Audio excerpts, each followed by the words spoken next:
Madame, Monsieur, bonsoir, bienvenue sur TLT dans l'actualité toulousaine. Aujourd'hui, la fin du planning familial. La structure est fermée depuis une semaine avec un maigre espoir de réouverture au printemps. Gros plan ce soir sur la valise Rio Loco, objectif pédagogique et gastronomique. Vous allez le voir. Enfin, le comédien Laurent Deutsch à Toulouse ce soir pour la sortie du film Un village presque parfait. Il a fait un détour par notre plateau.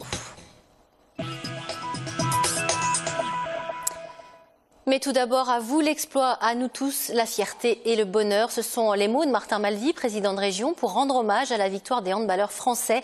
Les joueurs de Claude Onesta ont remporté leur 5e titre de champion du monde hier en battant le Qatar au Qatar. Il y avait le Brésil au foot, les États-Unis au basket. Il faudra désormais compter sur la France au handball. Une victoire qualifiée de merveilleuse, historique, inouïe, hallucinante. La victoire des Bleus, ce n'est plus du talent, c'est de l'art, a-t-on même pu lire ce matin dans la presse.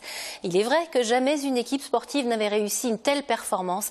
Un collectif qui compte 3 joueurs toulousains, je vous le rappelle, le capitaine Jérôme Fernandez, qui a peut-être disputé sa dernière compétition internationale, l'ailier Valentin Porte et puis Cyril Dumoulin, le second gardien de l'équipe de France, derrière l'intouchable Thierry Omeyer. Sans oublier évidemment Claude Onesta, le sélectionneur le plus titré de l'histoire du sport. Prochain rendez-vous pour ces handballeurs français, les JO de Rio, ce sera l'an prochain. Tout de suite, après ce journal, retour sur cette très belle victoire dans Lundi Sport avec Samuel Prieur. Moins joyeux, on l'a appris cet après-midi, 5 skieurs qui faisaient du hors-piste ont été ensevelis sous une avalanche dans la station pyrénéenne du Mourtis. L'un d'eux est décédé. Météo France appelle à la grande vigilance.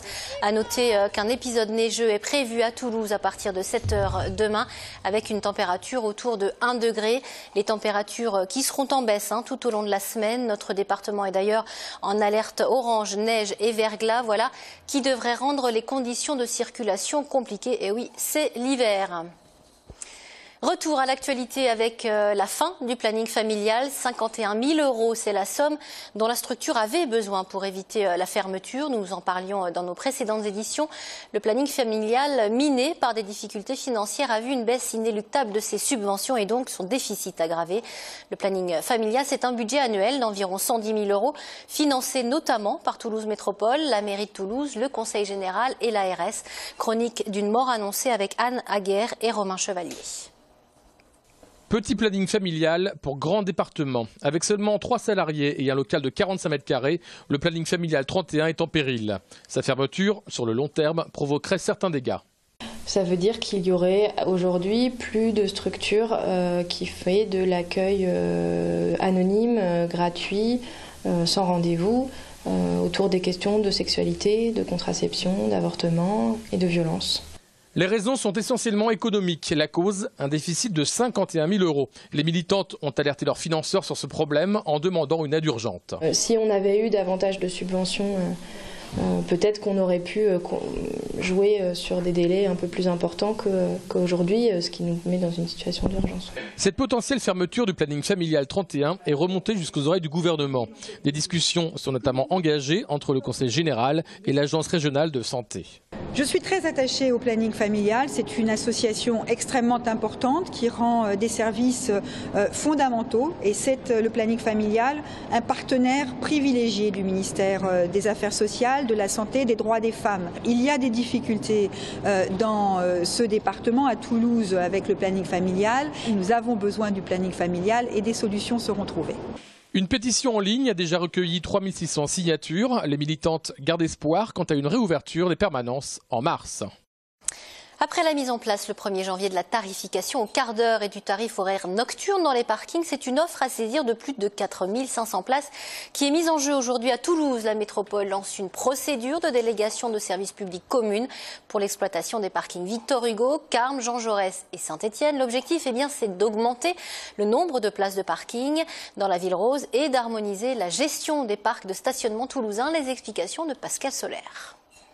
Un seul opérateur sera choisi pour gérer les contrats des parkings Marengo, qui repassera en gestion privée, Victor Hugo, Carme, Jean Jaurès et Saint-Étienne, dont les contrats arriveront à échéance entre 2016 et 2019. Autre objectif est l'extension ou la construction de nouveaux parkings à la Cartoucherie et à Jean Jaurès, car dans le cadre du projet Bouscat, qui doit redessiner Toulouse, 1500 places de stationnement en surface seront supprimées. La priorité, c'est de compenser la baisse du stationnement en centre-ville, mais en tenant compte du fait qu'il y a aussi une baisse de la motorisation en centre-ville. Et donc le premier projet que nous voulons développer, c'est le projet des allées Jean Jaurès, soit une extension du parking actuel, soit la création de nouveaux parkings. Dans les deux cas, la capacité que nous souhaitons, c'est 400 places, ce qui nous semble correspondre à la baisse de capacité actuelle de Toulouse. Qui plus est, Jaurès, ce n'est pas un hasard.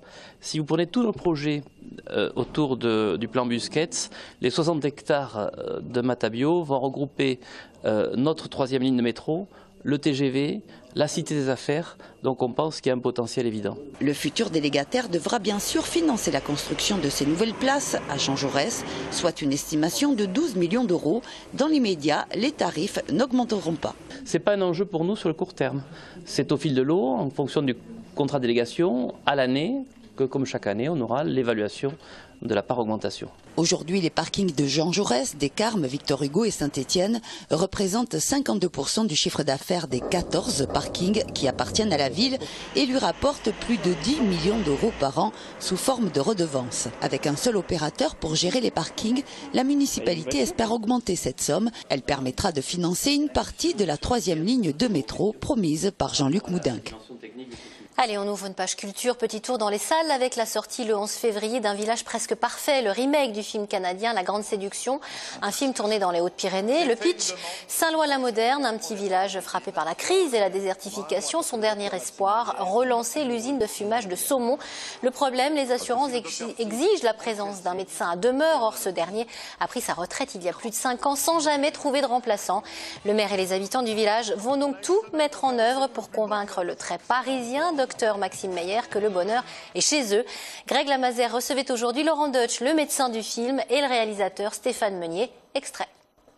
On a une semaine pour faire de chez nous le plus beau village de France. Voilà, on n'est pas dans la merde. En arrivant au village, faut qu'il ait un vrai coup de foudre. Merci. Ils sont sympas, hein. C'est le remake d'un film, je ne sais pas si pour vous c'est important, néanmoins, par curiosité, je suis allé voir la bande-annonce de ce film qui doit avoir 10 ans maintenant, ou 11. On retrouve certaines scènes clés au moins dans la bande-annonce, donc c'est un film québécois. À l'origine, ça s'appelle La Grande Séduction et c'est un texte qu'on a adapté pour le public français, oui. Ouais. D'ailleurs, il y a un panneau Hautes-Pyrénées dans le film, mais est-il réellement? C'est un petit village qui s'appelle Olon, dans les Hautes-Pyrénées, près de Saint-Lary, qui est actuellement sous la neige. En Plouc, c'est des gens pour qui on a beaucoup de tendresse. Éventuellement, celui qui est un petit peu à côté de la plaque, c'est le médecin, c'est Laurent, mais il n'y a pas de Plouc dans ce village. Médecin, êtes-vous réellement médecin? Parce que je comprends bien que dans le film que vous... En tout cas, c'est quelqu'un qui soigne. Oui, je sais. Il soigne plus son portefeuille que ses clients, mais c'est quelqu'un qui soigne. Ou il soigne l'honneur des femmes qui vont le trouver, ou le bonheur de vivre. C'est un chirurgien esthétique qui est plus dans la lignée du professeur Delajoux que de Pasteur. Mais c'est quelqu'un qui vit à côté de la plaque et qui n'a pas compris, qui n'a pas encore donné un sens à sa vie et il va se révéler. C'est un parcours initiatique. Ce qui est aussi bien dans ce film, c'est que ça se termine bien et que c'est une leçon d'espoir et une promesse. Donc... Tu verras, si tu restes, tu finiras par adorer la vie. Retour à présent sur les résultats des clubs sportifs toulousains et un week-end de victoire. Ça change. Ils ne l'avaient plus emporté au stadium depuis le 8 novembre dernier. Les Violets ont donc renoué avec le succès face à Reims. 1-0, voilà qui suffit à éviter la zone de relégation. Et puis de son côté, le Stade toulousain a fait le nécessaire à Castres. Victoire 13-9 dans la difficulté et destin croisé pour les deux clubs de la région Midi-Pyrénées. Samuel Prieur. À l'image du Castrais Rémi Lamera, le CO est sorti en larmes de la 17e journée de Top 14. Dans ce match capital, crucial, le Stade toulousain s'est imposé 13-9 au stade Pierre-Antoine. Sa troisième victoire cette saison à l'extérieur. Un succès obtenu grâce notamment à Toby Flaude, auteur de l'essai toulousain et de l'ensemble des points de son équipe. Les Rouges et Noirs voient leur course à la qualification pour les phases finales relancée. Au classement, le Stade est désormais 5e avec 41 points, laissant le Castres Olympique à la dernière place du championnat. Pour les Violets, victoire logique contre le Stade de Reims, 1-0. Ouf de soulagement pour le groupe d'Anna Casanova et leurs supporters, car au classement, ils prennent un peu d'air sur la zone de relégation. Désormais 14e de la Ligue 1, le club est mobilisé pour l'opération maintien. J'ai beaucoup aimé le soutien de la part de tout le monde, j'allais dire du peuple toulousain, voilà, où il y a eu une union sacrée autour de l'équipe pour atteindre l'objectif et réussir la mission qui est la nôtre, à savoir se maintenir. Et ça a été très très important. Je pense que les joueurs l'ont ressenti dans un stade où beaucoup de jeunes invités, et ça crée vraiment une dynamique, un enthousiasme qui porte les joueurs, et ça c'est très important. Ouais, ça fait du bien. Ça fait quelques temps qu'on n'était pas rentré au vestiaire heureux comme ça. Voilà, après une belle victoire, enfin une belle victoire, oui, très belle, même je dirais magnifique. Tout ce que vous voulez, c'était très important de prendre les 3 points. On est dans une situation plus que difficile, tout simplement, et il faut s'en sortir. Donc ça passait par un résultat ce soir, et ça a été fait. Donc c'est plus que positif. Après, on est encore loin du compte. Encore loin du compte, car la lutte sera acharnée pour éviter la relégation en Ligue 2. Le prochain match à Caen, face à un concurrent direct, sera un sérieux révélateur de la motivation du TFC. Du 17 au 21 juin prochain, Rio Loco fêtera ses 20 ans, le Festival des cultures du monde qui propose chaque année à un chef toulousain de réaliser des menus en lien avec la programmation et à destination des écoles de la Ville Rose. Histoire de titiller les papilles des écoliers. Cette année, c'est le chef Aziz Mokhtari qui a accepté la mission gastronomique sous la caméra alléchée de Pascal Solaire. Tagliatelle de concombre sauce fromage blanc aux herbes, truite saumonée bio, purée de carottes crémée au cumin et son concassé de tomates fraîches. C'est le menu élaboré par le jeune chef Aziz Mokhtari pour les petits Toulousains.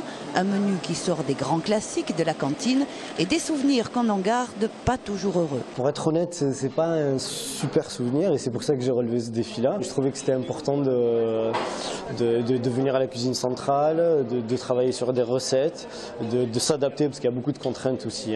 Donc j'ai essayé de m'adapter pour en ressortir le meilleur, travailler les produits de saison, et ça j'y tenais vraiment.